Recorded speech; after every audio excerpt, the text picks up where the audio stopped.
Bismillahirrahmanirrahim. Assalamualaikum warahmatullahi wabarakatuh. Apa kabarnya teman-teman hari ini semuanya? Boleh doakan semoga salihin dan solihat semuanya dalam keadaan sehat walafiat. Oke, sebelum kita mulai pembelajaran hari ini, kita sama-sama berdoa dulu ya Kak, agar Allah mudahkan diri kita untuk mendapat ilmu pengetahuan yang baru. Mari kita berdoa. Let's pray, hand on pray and bend my head. A'udzu billahi minasy syaithanir rajim. Bismillahirrahmanirrahim. Raditu billahi rabba wa bil islami dina wa bi Muhammadin nabiyyan wa rasula. Rabbi zidni ilma warzuqni fahma. Amin ya rabbal alamin. Oke, alhamdulillah setelah berdoa, sebelum dimulai kita ice breaking dulu ya. Kalau Bu Uli bilang, kita main bos berkata aja deh yang udah teman-teman pahami ya. Jadi kalau misalnya Bu Uli bilang pegang hidung, teman-teman silakan. Bu Uli berkata pegang hidung, berarti teman-teman pegang hidung. Bu Uli berkata pegang telinga, teman-teman pegang telinga. Tapi ingat, instruksinya itu hanya ada di Bu Uli gitu ya, harus ada kata-kata Bu Uli berkata. Tuh ya. Oke, kita mulai ya.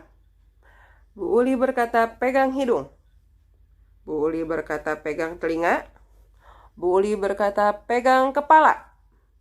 Bu Uli berkata pegang dagu. Ayo, siapa dagunya yang ada di atas itu? Ayo. Sekarang Bu Uli berkata pegang pundak. Pegang lutut. Iya, yang pegang lutut berarti salah ya, karena nggak ada instruksi Bu Uli berkata. Oke.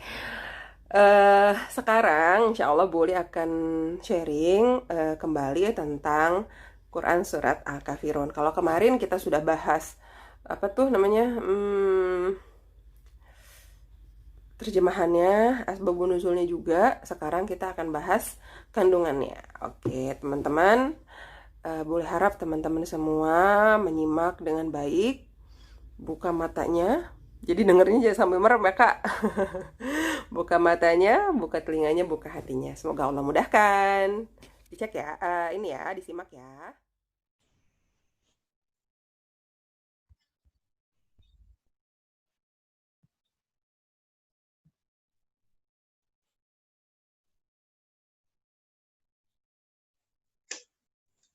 Oke, karena kita kemarin sudah bahas tentang asbabun nuzulnya, berarti kita langsung saja ke kandungan surat Al-Kafirun ya Kak.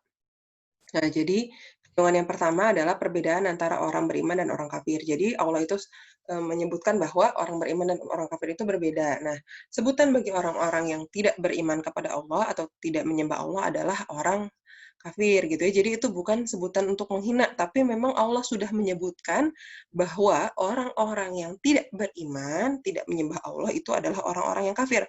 Jadi harap diingat itu bukan penghinaan ya, tapi memang itu sebutan yang Allah sebutkan secara langsung, yang Allah sebutkan di dalam Al-Qur'an. Penamaan gitu ya, penamaan bagi orang-orang yang tidak beriman. Nah, yang selanjutnya adalah hakikat orang yang beriman. Jadi, penghambaan setiap manusia yang beriman, setiap orang yang beriman itu hanya kepada Allah. Jadi menyembahnya hanya kepada Allah. Inna sholati wa nusuki wa mahyaya wa mamati lillahi rabbil alamin.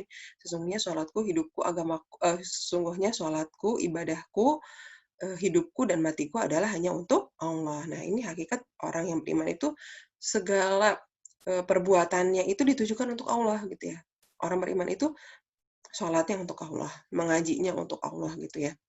Bahkan makannya pun diniatkan untuk Allah. Kenapa maksudnya untuk diniatkan untuk Allah itu apa? Maksudnya, ya Allah, aku niat makan agar aku bisa beribadahnya lebih khusyuk lagi gitu ya misalnya. Nah, jadi pokoknya segala aktivitas yang dilakukan oleh seorang yang beriman itu ditujukannya hanya untuk Allah. Nah, selanjutnya yang ketiga, hakikat orang yang kafir gitu ya. Hakikat orang kafir adalah orang-orang kafir itu ibadahnya sia-sia. Kenapa ibadahnya dia sia-sia? Karena ditujukannya bukan untuk Allah. Jadi ibadahnya dia itu nggak ada nilainya sama sekali gitu ya. Dia udah capek-capek beribadah tapi tidak ada maknanya di sisi Allah gitu ya. Tidak ada nilainya. Itu hakikat orang kafir. Yang selanjutnya, kebebasan berkeyakinan. Nah, di sini, di Quran surat, Al-Kafirun ayat 6 itu dijelaskan, "Lakum dinukum waliyadin." Nah, ini apa namanya, menandakan gitu ya, bahwa dalam Islam itu, tidak ada pemaksaan dalam, berkeyakinan gitu, tidak ada pemaksaan dalam beribadah gitu ya, dalam beragama. Nah, jadi kita tidak boleh memaksakan kehendak kita, kita tidak boleh memaksakan orang lain untuk menganut agama kita gitu ya, dan, eee, kita nggak boleh juga ikut-ikutan dengan agama lain gitu ya. Ini kita harus punya prinsip gitu. Nah, selanjutnya prinsip toleransi dalam beragama, toleransi dalam beragama. Nah, Islam itu sendiri memiliki prinsip bertoleransi. Apa sih prinsip toleransi dalam Islam? Jadi, kita tidak memaksakan kehendak kita, tadi yang pertama ya, kita tidak memaksakan orang lain untuk mengikuti ajaran kita, dan kita juga membiarkan mereka, gitu ya. Jadi toleransi di sini adalah membiarkan mereka beribadah, membiarkan mereka orang-orang kafir untuk, menjalankan aktivitas mereka sehari-hari gitu ya, atau membiarkan mereka dalam, apa namanya, merayakan hari besar mereka. Nah, itu yang dimaksud dalam toleransi itu ya, dalam Islam, toleransi dalam Islam. Kemudian, nah gimana sih toleransi yang diajarkan oleh Islam? Yang pertama, saling tolong-menolong. Jadi kalau misalkan kita punya tetangga yang non-muslim gitu ya, kita harus tetap menolong dia ketika dia kesusahan. Nah, yang selanjutnya juga tetap menjalin hubungan dengan orang tua atau kerabat yang non-muslim. Jadi kalau misalnya kita punya saudara jauh gitu ya yang non-muslim, nggak boleh kita memutus komunikasi, memutus silaturahim dengan mereka gitu. Tetap apa namanya, tetap berkomunikasi, tetap berhubungan baik gitu ya, tetap melakukan kebaikan kepada mereka. Nah, yang selanjutnya adalah memberi hadiah gitu ya. Jadi boleh, dibolehkan gitu ya ketika misalnya kita memberi hadiah atau misalkan membantu, apa namanya, tetangga kita yang non-muslim itu misalkan tadi, kelaparan gitu ya, kesusahan hidupnya, boleh kita bantu dengan memberi hadiah, gitu ya. Kemudian, ini prinsip lakum dinukum waliyadin. Nah, ini prinsip lakum dinukum waliyadin ini sudah dijelaskan oleh Allah di beberapa ayat dalam Al-Qur'an gitu ya. Ada di Quran surat Al-Kafirun, itu yang ayat ke-6 ya, "Untukmu agamamu dan untukkulah agamaku." Nah, ini juga ada di Quran surat Yunus. Mohon maaf ini Bu Uli salah ketik ya, bukan Al-Yunus tapi di surat Yunus ayat 41, "Tiap-tiap orang berbuat menurut keadaannya masing-masing."